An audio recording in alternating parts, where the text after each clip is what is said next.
Karthik Deepa serial நாளைக்கு ஒரு அட்டகாசமான ப்ரோமோ வந்திருக்கு. இது கார்த்திக் தீபாவுக்கும் சாந்தி முகூர்த்த ஏற்பாடு வந்து அபிராமியமாக பண்ணிட்டாங்க. மிஸ் பண்ணாமல் ஃபுல் வீடியோ கேளுங்க. அதுக்கு முன்னாடி வீடியோ பிடிச்சிருங்களா லைக் பண்ணிட்டு பார்த்து சப்போர்ட் பண்ணுங்கள் ஃப்ரெண்ட்ஸ். இந்த பக்கம் தீபா வந்து அருமையாக பாட்டு பாடி முடிச்சிடுறாங்க. பாட்டு பாடி முடித்ததுக்கு அப்புறமேட்டுக்கு ரொம்ப நல்லா பாடின தீபா, உன் குரலை வந்து இன்றைக்கி தான் வந்து நான் மன நிறைவாக சந்தோஷமாக வந்து கேட்குறேன். எனக்கு ஒரு அப்புறமா நீ ஒரு ஆட்டோகிராஃப் ஒன்று போட்டு கொடுங்க அப்படின்னு சொன்னோன்னே, அத்தை ஏன் அத்தை இப்படி என்னை வந்து கிண்டல் பண்ணுறீங்க, நீங்கள் கேட்டால் வந்து ஆட்டோகிராஃப் போடுற லெவலுக்குலாம் நான் ஒன்றும் பெரிய ஆள் இல்லை, ஏதோ ஓரளவு பாடுறேன் அப்படின்னா, இல்லை தீபா நீ ரொம்ப ரொம்ப அருமையாக பாடிக்கிட்டு இருக்க அப்படின்னு சொன்னோன்னே, சரி கொஞ்ச நேரம் ஒரு இங்கேயே நில்லு அப்படின்னு சொன்னோன்னே, எதுக்கு அத்தை அப்படின்னோடனே, நான் வந்து ஜோசியரை வர சொல்லியிருக்கேன் அப்படின்னு சொன்னோன்னே, எதுக்கு நாச்சியா அப்படின்னோன்னா, அருணாச்சலம் கேட்டோன்னே, ஒரு நிமிஷம் இருங்க அவரே வருவார், வந்தோடனே எல்லா விஷயமும் சொல்கிறேன் அப்படின்னு சொல்லிட்டு ஜோசியர் வராங்க. வந்தோடனே, ஜோசியர் இன்றைக்கி நல்ல நாள் இருக்கா அப்படின்னு பார்த்து சொல்லுங்களேன் அப்படின்னு சொன்னோன்னே, எதுக்கு நல்ல நாள் பார்க்குற அப்படின்னோடனே, காரணம் இருக்குது சொல்கிறேன், இன்றைக்கே ரொம்ப நல்ல நாள் தான், வந்து இன்றைக்கே வந்து சாந்தி முகூர்த்தத்தை வச்சுக்கலாம் அப்படின்னோடனே எல்லாருக்கும் தூக்கி வாரி போடுது.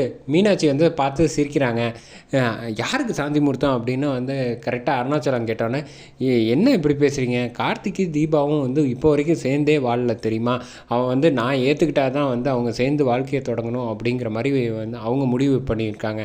அப்படிங்கும்போது அவங்க வந்து அதுக்கப்புறமேட்டுக்கு சேர்த்து வைக்க வேண்டிய கடமை வந்து நம்மளோடது, பெரியவங்களோடது அப்படின்னு சொல்லி சொன்னோன்னா, எதுக்காத்த இப்போ இவ்வளோ அவசரமாக பண்ணுறீங்க, சும்மாரு அது காலகாலத்தில் நடக்க வேண்டியது நடக்கணும் அப்படின்னு தீபா வந்து பேசாமல் இருன்னு சொல்லிடுறாங்க.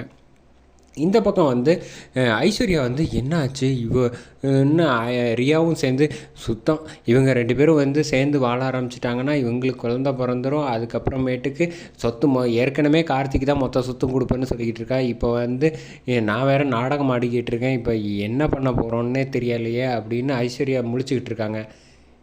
அதே சமயத்தில் இந்த பக்கம் தீபாவை வந்து அலங்காரம் பண்ணுறதுக்காக வந்து நம்ம ரெடி பண்ணிக்கிட்டு இருக்காங்க. நம்ம வந்து மைதிலியும் மீனாட்சியும், இங்கே பாரு வாழ்க்கையில் வந்து மறுபடியும் கார்த்திக்கிட்ட வந்து அப்புறமேட்டுக்கு வந்து வாழ்ந்துக்கலாம், இந்த சவால் வெற்றி பெறட்டும் அப்படி இப்படின்னு மறுபடியும் வந்து தேவையில்லாத வேலையெல்லாம் போய் பேசி உளறிக்கிட்டு இருக்காத சொல்லிவிட்டேன் அப்படின்னோடனே, இந்த விஷயம்லாம் கார்த்திக்கு ஃபோன் பண்ணி சொல்லவே இல்லையே அப்படின்னோடனே, அதெல்லாம் ஒன்றும் சொல்ல தேவையில்ல, அதெல்லாம் அபிராமி அம்மா வந்து சொல்லிப்பாங்க, நீ முதல்ல வந்து ரெடியாகி ரூமை வந்து நாங்கள் ரெடி பண்ணி வைக்கிறோம், நீ ரெடி ஆகிட்டுரு அப்படின்னு சொல்லிட்டு இங்கே ரூமெல்லாம் வந்து அலங்காரம் பண்ணி வச்சு எல்லாம் ரெடி பண்ணி வச்சுருக்காங்க, பூவெல்லாம் தூவி வச்சுட்டு. இந்த பக்கம் வந்து கார்த்தி வந்து வேலை செஞ்சு முடிச்சுட்டு இந்த பக்கம் வீட்டுக்கு வரலான்ட்டு வந்துகிட்ருக்காங்க. தீபா கையில் வந்து மைதிலியும் மீனாட்சியும் வந்து கையில் சொம்பை கொடுத்துட்டு வந்து கரெக்டாக வந்து அழைச்சிட்டு போய் கார்த்திக் கூட வந்து ரூமில் வந்து தள்ளி விட்றாங்க. அதோட வந்து 2 பேரும் வந்து பார்த்துக்கிறாங்க, கார்த்தியும் தீபாவும். அதோட ப்ரோமோ வந்து அட்டகாசமாக முடிச்சிட்டாங்கன்னே சொல்லலாம்.